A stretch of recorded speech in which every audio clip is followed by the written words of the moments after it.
جس میں 53 M L as ہیں، 33 آزاد کشمیر سے ڈائریکٹ ووٹوں سے منتخب ہوتے ہیں، 12 مقیم مہاجرین کی سیٹیں ہیں، پھر یہاں پر خواتین کی سیٹیں، اوورسیز کی ایک سیٹ ہے، یہ ساری سیٹیں. اور پھر آزاد کشمیر کے اندر اگر بات کی جائے تو 33-34 تو اس وقت وزیر ہیں، 6-7 بشیر ہوں گے، اس کے بعد آزاد کشمیر کا اپوزیشن لیڈر ہے، صدر ہے، اور پاکستان کا چیف سیکرٹری ہے، آئی جی ہے. یہ سارا ٹائٹانک ایکسپینسو قسم کے سسٹم کو برقرار رکھنا چاہتے ہیں، جبکہ آزاد کشمیر کا جو بجٹ تھا اس دفعہ وہ 310 ارب کا تھا، اور 50 ارب تقریباً جو ہے وہ ترقیاتی کام کے لیے، اور 210 ارب جو ہے وہ تقریباً آپ یہ کہہ لیں کہ وہ تھا یعنی نان ترقیاتی، جو جو جو تنخواہیں ہیں، انتظام انصرام ہے، چلانا ہے. تو آپ اس سارے سسٹم کو برقرار رکھنا چاہتے ہیں؟ یہ پہلی بات ہے، یہ جو کانسٹیٹیوشنل سیٹ اپ ہے اس جی برقرار رکھنا چاہتے ہیں، لیکن اس سیٹ اپ کو جو لوٹ مار کا ذریعہ بنا لیا گیا ہے اس کو ختم کرنا چاہتے ہیں. اب پہلے بات یہ ہے کہ جب 12 ریفیوجی سیٹلڈ ان پاکستان کی جو نشستیں ہیں، ان کا کوئی جواز نہیں ہے، کوئی جسٹیفیکیشن نہیں ہے، کوئی لیگل مورل کوئی اس کی جسٹیفیکیشن نہیں. جب یہ ختم ہوں گی تو ایک تو آپ کے منسٹرز کی تعداد تو ویسے ہی کم ہو جائے گی، ان میں سے 12 میں سے اکثر 12 نہیں تو 10 تو ان میں سے منسٹرز ہوتے ہی ہیں.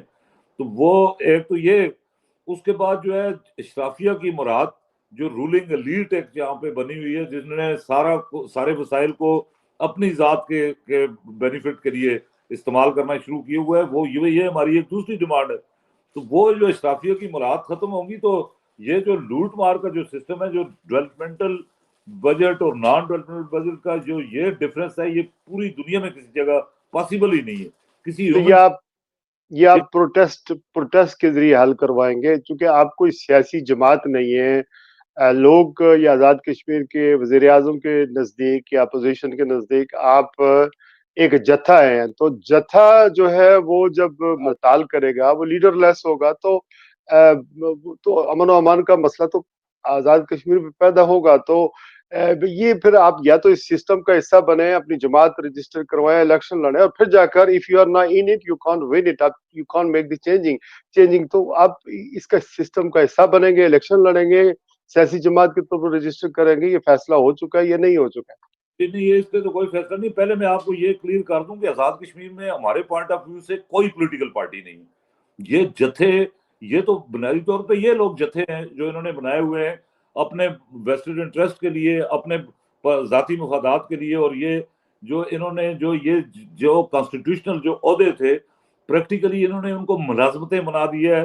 وہ جتھے بنا کے وہ مختلف جو ہے وہ اپنے اپنے برادری اور اس کی بنیاد پہ یہ ملازمت حاصل کرنے کی، پاکستان کے حکمرانوں کی چمچہ گیری کے ذریعے وہ ملازمتیں حاصل کرتے ہیں. صدر کی، وزیر اعظم کی، انہوں نے ان کو ملازمت بنا دیا ہوا ہے.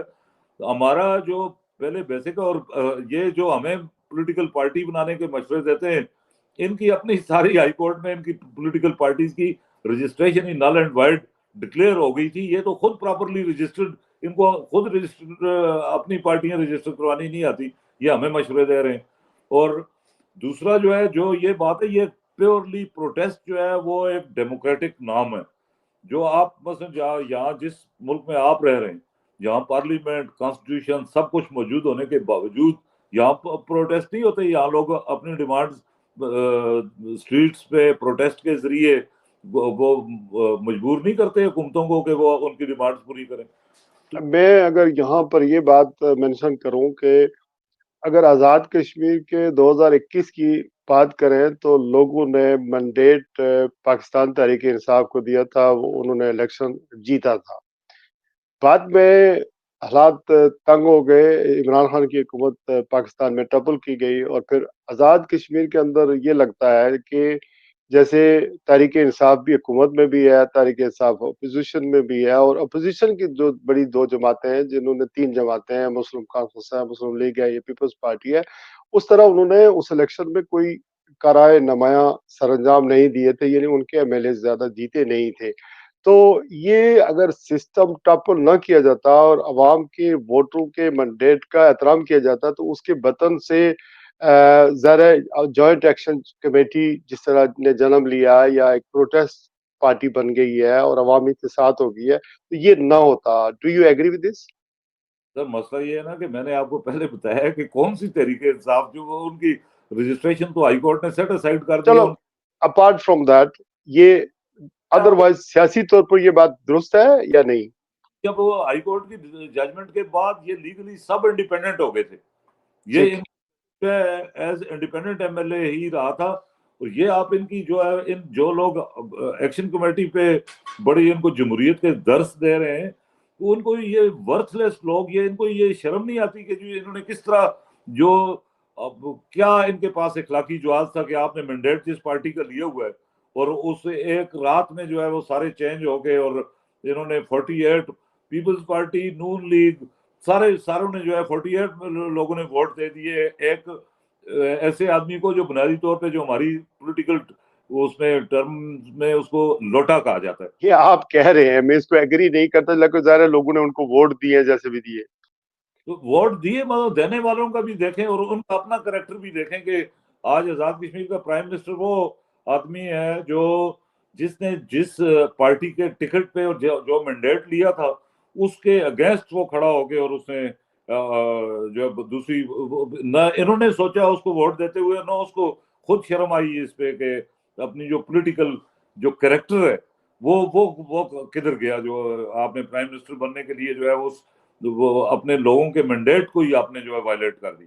وہ مفلر انہوں نے پہنا تھا 12 تاریخ انصاف کا جب جوائن کی تھی پارٹی. بہرحال یہ بتائیں سر کہ یہ جو 12 سیٹیں جو جموں کشمیر مہاجرین کی ہیں, یہ ختم کرنے سے تحریک آزادی کشمیر پر بہت سارے لوگ سمجھتے ہیں کہ اس پر اس کا فرق پڑے گا, یعنی کہ ہمیں ضرورت ہے ان کو رکھنا. جموں کشمیر کے لوگوں کے جو مہاجرین ہیں وہ اسٹیک ہولڈر ہیں, اور مقبوضہ کشمیر کی اسمبلی میں بھی جو کوٹا ہے وہ آزاد کشمیر کا موجود ہے, اگرچہ اس کوٹے پر کوئی الیکشن لڑتا نہیں, لیکن کوٹا بہرحال ان لوگوں کا موجود ہے.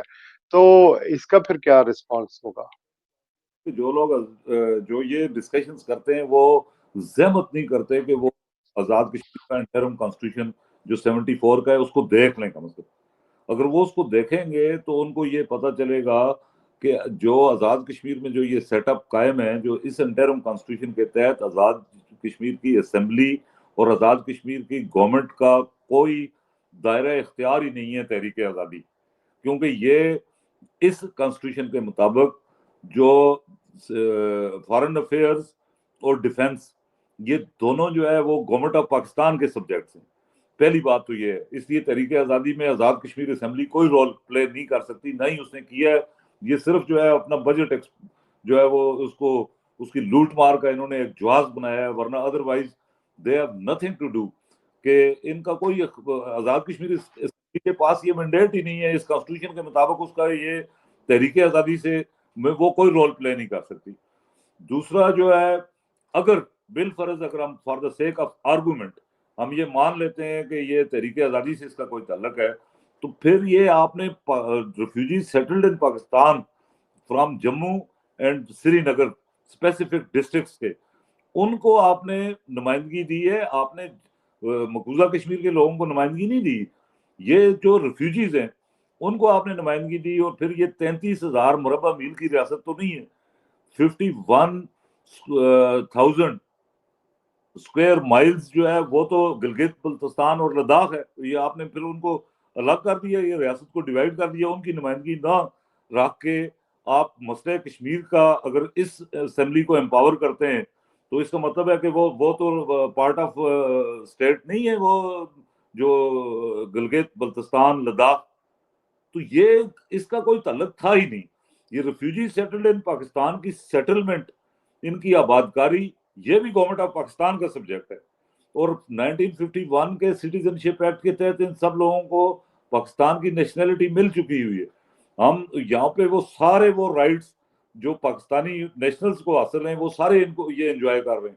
آزاد کشمیر کا ہمارا ان کے متعلق ہمارا موقف یہ ہے کہ ان کا چونکہ اسٹیٹ سبجیکٹ لاز میں ڈیول نیشنلٹی پہ کوئی پابندی نہیں ہے, اس لیے جو ہے یہ ان کا اسٹیٹ سبجیکٹ کا اسٹیٹس تو برقرار رہنا چاہیے. لیکن یہاں آزاد کشمیر کی سروسز میں, آزاد کشمیر کی اسمبلی میں یہ ان کا کوئی رائٹ نہیں بنتا. یہ اپنے اپنے جو جس صوبے میں پاکستان کے سیٹل ہیں وہاں کے شہری کی حیثیت سے وہاں پہ ان کو وہ سارے سروسز کے، ووٹ کا، ایجوکیشنل انسٹیٹیوشنز میں ایڈمیشنز کے سارے رائٹس وہاں پہ حاصل ہیں. تو یہ آزاد کشمیر کے لوگوں کے استحصال کے لیے جو ان کا کوٹا اور یہ ان کی سیٹیں ہیں وہ بالکل اس کی کوئی جسٹیفیکیشن نہیں. یہ آپ یہ ٹھیک کہہ رہے ہیں کہ 76-75 سال سے اس وقت یہ جموں کشمیر کے مہاجرین پاکستان میں سیٹل ہو گئے اور وہاں ٹیکس دیتے ہیں، وہاں پر ان کو مراد ملتی ہیں، اور اگر ان کو نمائندگی دینی ہے تو پاکستان کی سینٹ میں، پاکستان کی اسمبلی میں دی جانی چاہیے، اور ان کو لک آفٹر کرنا، ان کے حلقے کے لوگوں کو لک آفٹر کرنا یہ حکومت پاکستان کی ذمہ داری ہے. یہ بات بڑی کلیئر ہے. لیکن آپ سے یہ سوال پوچھا جائے کہ آپ فارن فنڈیڈ ہیں، کیا واقعی فارن فنڈیڈ ہیں یا کیا اسٹیبلشمنٹ کہیں آپ کو مدد کر رہی ہے بیہائنڈ دا سین؟ یہ بھی ایک ایلیگیشن ہے. ان الزامات کے جواب میں آپ کیا کہیں گے؟ کہ ایک سانس میں را فنڈڈ کہا جاتا ہے اور دوسری سانس میں جو ہے وہ پاکستانی اسٹیبلشمنٹ، پاکستانی ایجنسیز کی پیٹرنائزیشن کا الزام لگایا جاتا ہے. اب اس طرح کے الزامات جو ہیں وہ ہم نے 2 سال سے ہم کہہ رہے ہیں کہ کسی کے پاس کوئی ایویڈنس ہے تو وہ لائے سامنے، اور ہمیں تو شبہ ان پہ ہے. ہمارے پاس ہمارے جو ممبرز ہیں کور کمیٹی کے یا باقی کوئی بھی ایکشن کمیٹی سے ریلیٹڈ آدمی، وہ اس سے کسی کے ایسٹس، ہم نے پہلے کہا تھا کہ ہمارے 31 ممبرز ہیں کور کمیٹی کے، ہمارے ایسٹس بھی ہم بھی پبلک کرتے ہیں، لیکن یہ اپنے 53 کریں. ہمیں تو ان پہ شبہ ہے یہ کہ یہ اسپانسرڈ بھی ہوتے ہیں، یہ فنڈڈ بھی ہوتے ہیں. ہمارا منی ٹریل یہ بھی اپنے احساسوں کی دیں، ہم بھی دیتے ہیں. اور اگر کسی کے پاس کوئی ایویڈنس ہے تو وہ لائے. بغیر کسی ایویڈنس کے اس طرح کے الزامات لگانا، یہ تو جو ہے میں سمجھتا ہوں کہ بدترین جو ہمارا جو سوسائٹی کی جو حالت ہے کہ جب آپ کے پاس کسی آرگومنٹ کا جواب نہ ہو تو آپ اس کے بعد بیس لیس جو ایلیگیشنز لگانا شروع کر دیں. اب اس کا تو کوئی وہ سلوشن نہیں ہے. اور ہم نے آپ کی جوائنٹ ایکشن کمیٹی میں بہت سارے نیشنلسٹ بھی ہیں اور کچھ لوگ ایسے بھی ہیں جو نعرے لگاتے ہیں یا یہ تاثر ملتا ہے کہ جیسے کہ یہ پاکستان مخالف ہیں. تو آپ ان لوگوں کی اسکروٹنی کیسے کریں گی؟ اور جو نعرے لگتے ہیں ظاہر آبویسلی وہ اس کو انڈیا پورٹریٹ کرتا ہے کہ جو کچھ آزاد کشمیر میں ہو رہا ہے یہ پاکستان کے خلاف لوگ اٹھ کھڑے ہوئے ہیں. چونکہ پاکستان کا میڈیا اس طرح شو نہیں کرتا اور آپ کا موقف بیان نہیں کرتا. مین سٹریم میڈیا کی میں بات کر رہا ہوں. لیکن جبکہ انڈیا کا میڈیا یہ شو کرتا ہے کہ پاکستان کے خلاف لوگ جو ہے نا اٹھ کھڑے ہوئے.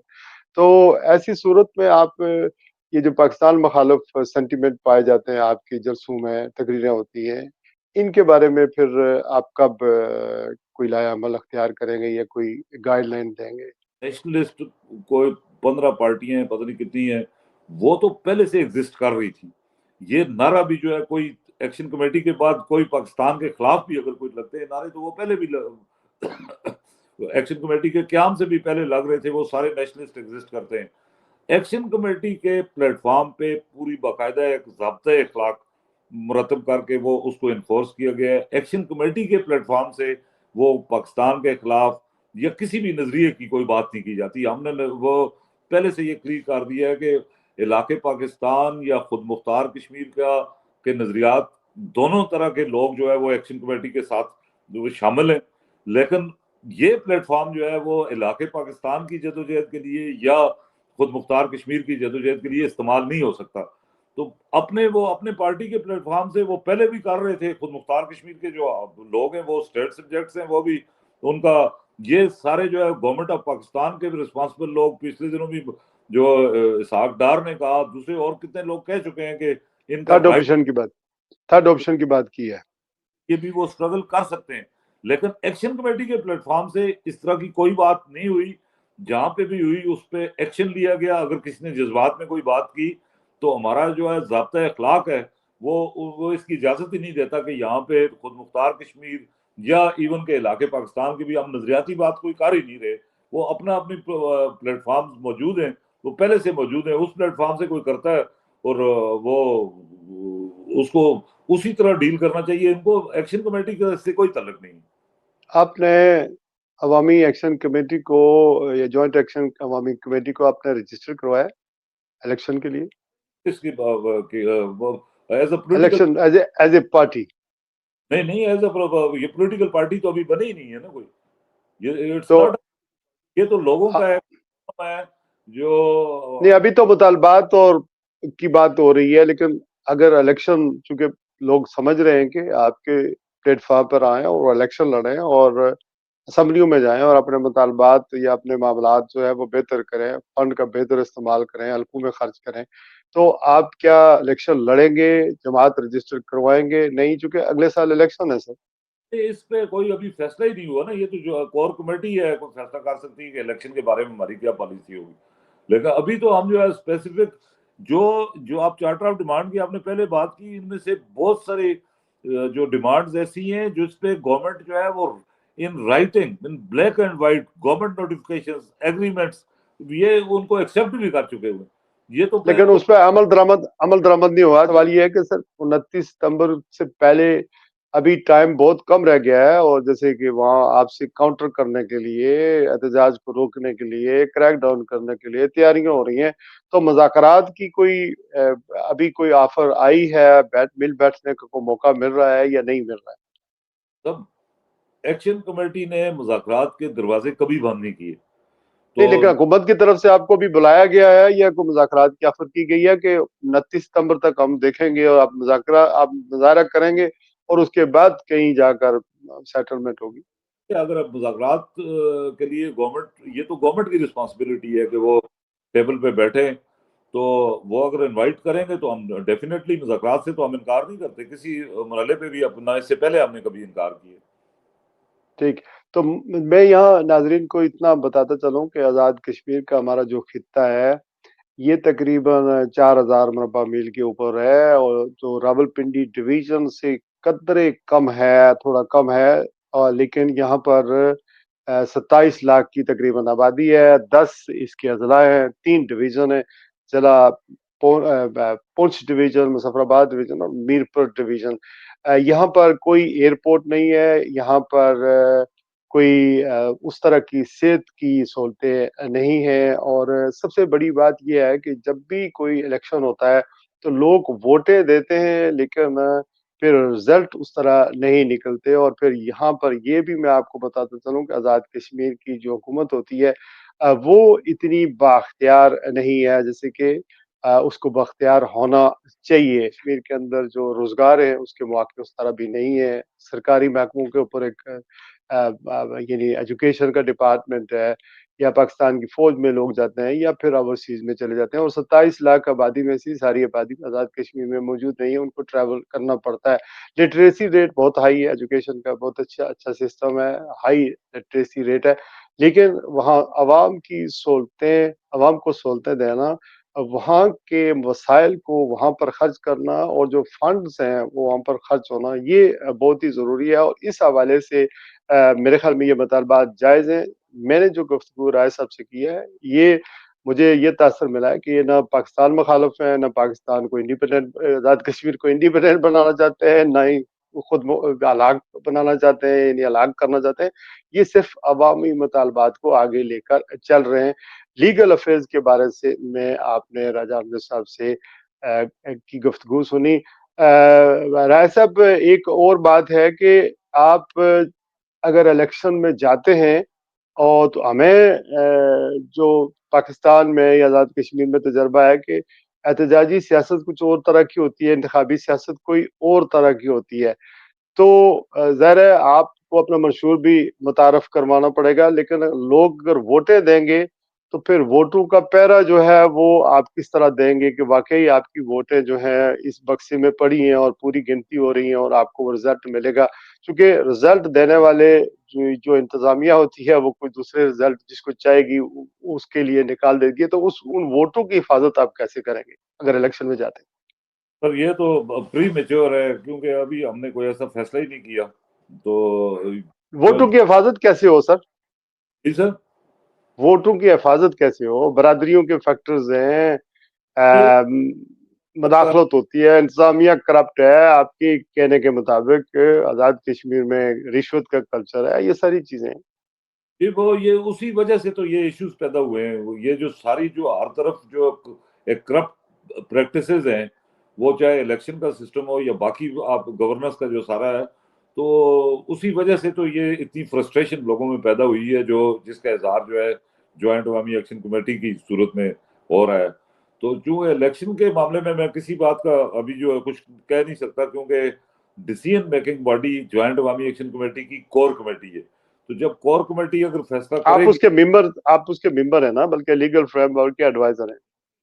انڈیویجولی میں تو وہ کوئی ڈیسیژن میکنگ میرے پاس تو کوئی اختیار نہیں ہے. یہ تو الیکشن میں جانے نہ جانے یا الیکشن کے حوالے سے ایکشن کمیٹی کا کیا رول ہوگا، تو اس پہ ابھی کوئی ڈیسیژن نہیں ہوا. اس وقت ہم فوکسڈ ہیں یہ اپنے مطالبات کے، اور جو اپنا پروٹیسٹ ہے 29 سپٹمبر کا.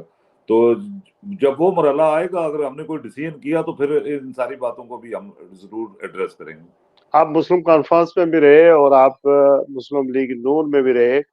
یہ پاپولرٹی جو آپ کو ملی ہے، یہ کیا آپ انجوائے کر رہے ہیں؟ نہیں، میں سوری جو ٹو کٹ، میں مسلم کا کبھی نہیں رہا. میں اسٹوڈنٹ پالیٹکس میں مسلم اسٹوڈنٹ فیڈریشن اس وقت، اچھا، MSF جو اس کی ذیلی تنظیم ہے.